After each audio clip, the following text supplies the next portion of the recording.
UFC fighter pay. This has been an ongoing this has been an ongoing debate for a long time. I'm not sure who started this or when it was started. I know Tito Ortiz kind of had a thing in there. I don't know when, probably when he was having his little spout with Dana White, but it's kind of a baseless claim. Okay, so this article here, this is all I could really find about it because I actually, it was funny. I saw this. I saw a video of Dana White destroying it on uh, on Facebook a little while ago. Um, it was maybe a week ago or something like that. We were talking about these other organizations that pop up, like Jake Paul. He's offering UFC fighters big money to fight him and such. Um, you know, what?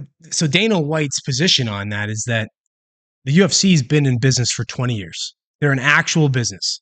UFC is the NFL of the fight game, right? They are the top.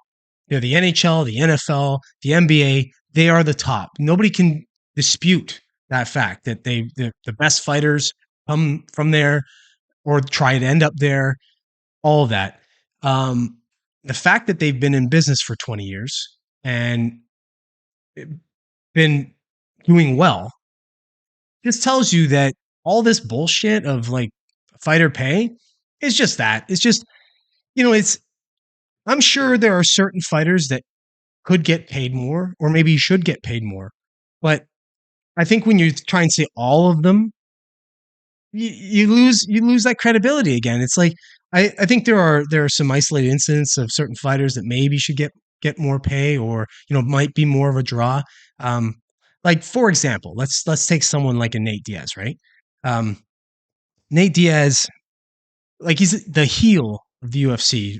You either love the guy or you hate the guy. Like I'm kind of on the hate camp just because I think the guy's kind of just him. It's like he seems so surly to me that he would just be kind of awful to be around.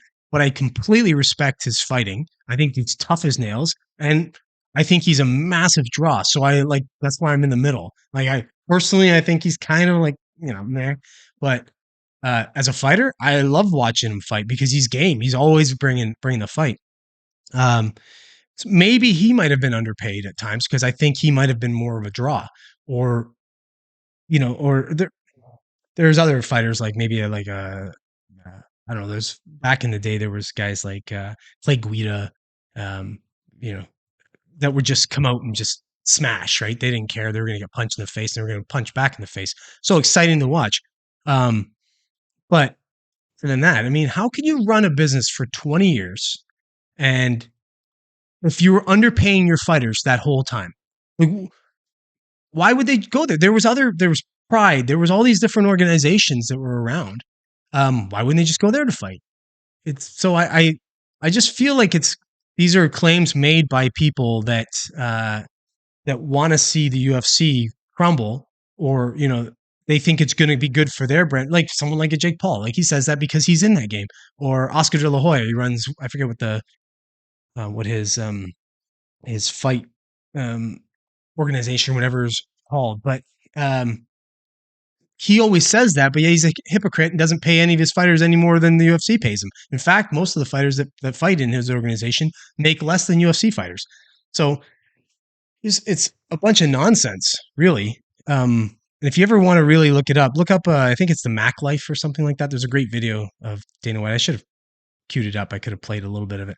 But it, Dana White's talking about that very thing, about the bullshit of that. And, the barrier to entry for starting your own fight organization is nothing really. Go ahead and start it. I mean, it's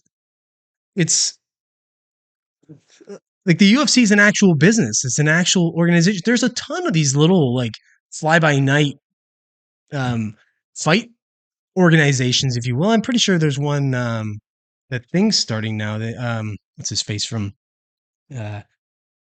uh, from Barstool Sports, El Presidente. I can't remember what his name is. Dave Portnoy.